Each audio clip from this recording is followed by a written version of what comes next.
Each drilling rig, no matter what its size or type, has one simple task, and that task is to connect the Earth's surface to an underground reservoir. To enable the rig to complete this task, there are 5 main components or systems. Each rig consists of 1. A rotating system, 2. A hoisting system, 3. A circulating system, 4. A power system, and 5. A pressure control system.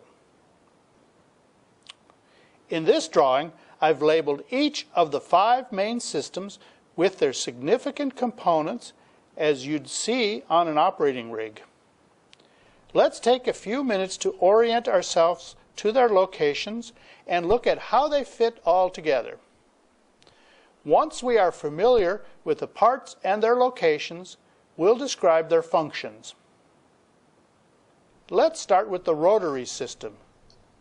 Within this system, you have the drill bits, the drill collars, the drill pipe, the Kelly bushing, and the rotary table. On more modern rigs, the Kelly and its parts have been replaced by the top drive, also known as the power swivel, and the downhole mud motor for directional drilling. In the hoisting system, you find the derrick, the drill line, the drawworks, the crown, and traveling blocks, and the drilling hook. The circulation system consists of a circulating fluid, usually referred to as mud, the mud pit, the mud pump, the rotary hose, the swivel, the flow line, the shale shaker, and other filtration devices. Between the drill pipe and the borehole wall, there is a space called the annulus that is also part of the circulation system. The power system consists mainly of diesel engines that run electric motors, fuel storage tanks, a compounder made up of pulleys, belts, shafts, gears, and chains, and on some newer rigs, a silicon-controlled rectifier, or SCR. The main component of the pressure control system is the blowout preventer, BOP. Made up of valves, pressure gauges, and chokes, arranged in stacks with a series of rams and preventers, the BOP's principal function is to prevent blowouts. On land rigs, they are usually bolted to the top of the well right above the wellbore, below the derrick floor. On offshore rigs, BOPs are placed on the ocean bottom above the wellbore on the ocean floor. With its own independent power source for safety, the blowout preventer panel with its controls sits right on the derrick floor for easy access. Now that we are familiar with the different components in the 5 systems, let me explain in detail how each of these 5 systems function to make and support the wellbore and drilling process. We'll start with the rotating system. Basically, within the rotating system, the drill bit turns, cutting the rock and making the hole. As the bit rotates, drilling fluid is forced down the drill pipe to jet nozzles in the drill bit as it cuts the rock. These jets of fluid clean the bottom of the hole of the rock debris from the rotating drill by moving the debris away from the bit and then up to the surface. The drill stem rotates the bit. What causes the drill bit to turn? There are 3 ways to turn the drill bit. The first is the conventional rotating system using the rotary table, the Kelly bushing and Kelly. The Kelly is a square or hexagonal shaped 40-foot length of pipe that threads into the drill pipe. A swivel connects the Kelly to the hook. The Kelly is fitted into a square or hexagonal opening in the Kelly bushing, which fits into the rotary table. As the rotary table moves, the Kelly and the Kelly bushing also rotate, thus turning the drill stem and bit below. As I said before, the top of the Kelly is attached to a device called the swivel. Allowing the Kelly to rotate, the swivel provides a passage for the drilling fluid to flow from the surface to the bit below, and also prevents the traveling block and hook from rotating while the drill stem is being turned. Another, newer type of rotating system is called the top drive. The drive shaft, with its powerful hydraulic motor, screws directly into the drill stem. Replacing the Kelly bushing, and the rotary table, the top drive suspends and rotates the drill stem. The drilling fluid flows through the top drive, down through the drill stem, to the bit below, just like with the Kelly assembly. The principal difference between the Kelly assembly and the top drives is that the top drives are superior to the conventional rotating system because they permit circulation and rotation while pulling out of the hole, and they allow 3 stands or 90-foot lengths of pipe to be added at a time rather than the 30-foot. Typically, a top drive can reduce drilling time by about 25%. The downhole mud motor is the third type of rotating system. Used in directional drilling, the mud motor is mounted directly above the bit and is powered by the drilling mud. The drilling mud turns the bit without rotating the drill string.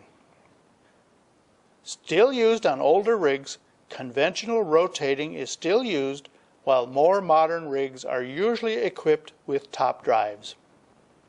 All rigs engaging in directional or horizontal drilling use the mud motor. To enable the rotating system to work, you must have the basic drill string. Let's talk about the components of a drill string. For all practical purposes, a drill string is a tube of steel pipe with multiple connections that extends from the surface to the bit. In other words, everything in the hole. It has 3 functions. First, it transmits rotational energy from the surface to the bit. Second, it conducts the mud system from the surface to the bit. And third, it puts weight on the bit to maximize its penetration rate. Made up of lengths of 30-foot stands of drill pipe with various diameters that can be screwed together, the drill string has 3 basic configurations. Starting with the drill pipe, which makes up the bulk of the string, a drill bit is attached to the end and is used to break the rock. Next, thick-walled, high-density drill collars are placed above the bit to put weight immediately above it. The Kelly pipe is the topmost joint of the drill string with from 4 to 6 flattened sides and is 40 feet long, 10 feet longer than drill pipe. The Kelly or top drive transfers the torque or rotating power down to the drill string to the bit, allowing the rock to be cut. Let's now examine the drill bit and its colorful history. As I said before, drilling an oil well appears deceptively simple. However, it is quite complex, involving advanced scientific principles of fluid flow, pressure, heat, material design, to name a few. The history of the technological advancements of the bit design is quite fascinating, which have led to the development of the sophisticated drilling bits we use today. Let's take a few minutes to look at that history. When Edwin Drake drilled the first oil well in Titusville, Pennsylvania in 1859, creating the modern petroleum industry, he used technologies that were available at the time. As you know from your history, humans from the dawn of civilization have dug, mined, and drilled into the earth for access to its precious, useful minerals.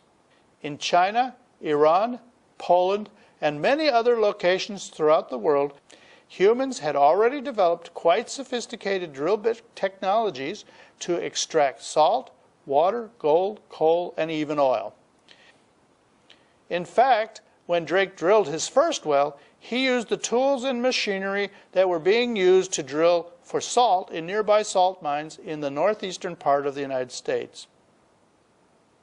He built a derrick from which he strung up rope made from hemp with a cable tool attached at the end. Utilizing generated steam to raise and lower the cable tool, he pounded the ground until a hole formed. Intermittently, he stopped the pounding and then baled out the bits of dirt and broken rock until he had a hole. Repeating this process, he was able to drill a hole 69 feet into the ground before striking oil. The cable tool rig that Drake used was dropped repeatedly onto the ground. It was really quite effective in breaking up rock and dirt so that it could be baled out or removed. Simplistic enough to be powered by human power, the cable tool rig could also be raised and lowered by steam power. Surprisingly, in the early days in Titusville, where money was tight and technology was hard to come by, a man stepping down into the noose of the hemp rope to raise the cable tool bit, it could drill up to 3 feet a day. They were then able to reach the shallow pay zones of many of the early wells in as little as a month. Although effective, the cable tool rig had one major flaw, especially in wells where the oil was trapped under pressure. When the cable tool penetrated into the pay zone, the releasing pressure forced the oil up and out of the well in what is known as a blowout. We've all seen movies showing these dramatic blowouts that sometimes result in death to those nearby, destruction of the wellbore and the environment.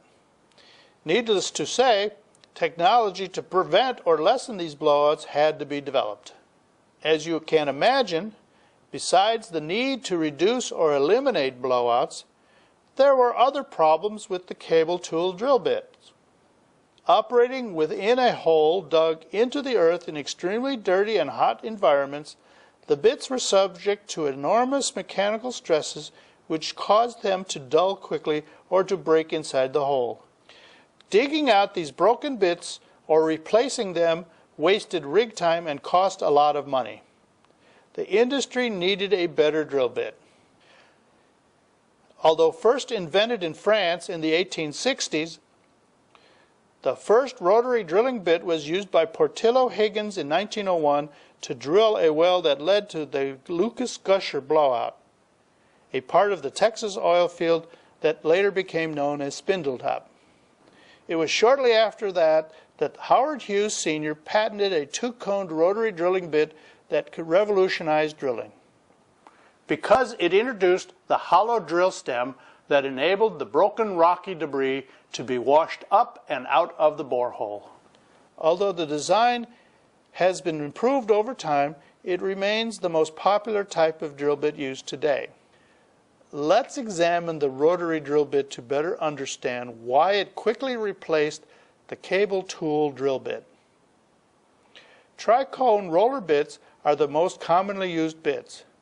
A clockwork rotation of the drill string causes the 3 roller cones to also rotate, bringing successive teeth to grind vertically at the bottom of the hole. With the weight concentrating at the point of the teeth, the rotating bit crushes the rock. The debris from these cuttings are then swept away by the mud jetting out of the 3 downward-facing nozzles.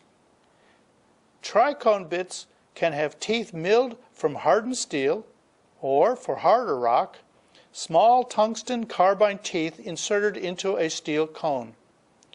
Regardless of the material used, the teeth eventually wear down and the drilling rate slows, requiring that the drilling bits be replaced. A new improvement in the materials used for drill bits is the polycrystalline diamond cutter, or PDC.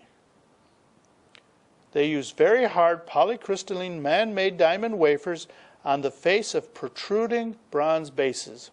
They differ from the tricone bits in that since the PDC bits do not have any moving parts and are made from diamonds, they last longer. One bit can sometimes be used to drill an entire well. Like the tricone bits, PDCs rotate, but this bit has a shearing action, while a rotary bit has a crushing action.